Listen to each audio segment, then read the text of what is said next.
রাহিম আমি মনির দেওয়ান মুন্সিগঞ্জ জেলার সাবেক শহর সাংগঠনিক সম্পাদক। বলতুলি বিএমপি কর্তৃক আয়োজিত আজকের এই ৪৭তম প্রতিষ্ঠাবার্ষিকী উপলক্ষে আমাদের বলতুলি ইউনিয়নের ৯টা ওয়ার্ড ১১টা গ্রাম থেকে সর্বোচ্চ জনগণ নেতাকর্মী এখানে আসছে, উপস্থিত হয়েছে।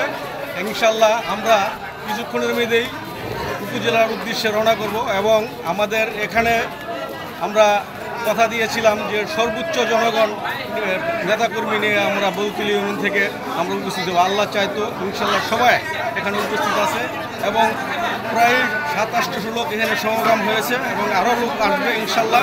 আমরা সবাইকে নিয়ে কিছুক্ষণের মধ্যে উপজেলা পরিষদের উদ্দেশ্যে আমরা রওনা করব। সবাইকে ধন্যবাদ। আসসালামু আলাইকুম ওয়া রাহমাতুল্লাহ।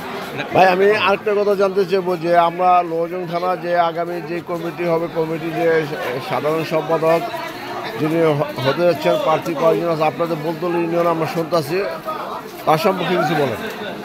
আমাদের এখানে বলতুলি ইউনিয়নের সাবেক সাধারণ সম্পাদক ছিল থানার ইয়াসিন শেখ। ইনশাল্লাহ আমরা এবারকার সাধারণ সম্পাদক কাটছেন আলহামদুলিল্লাহ। আগে গত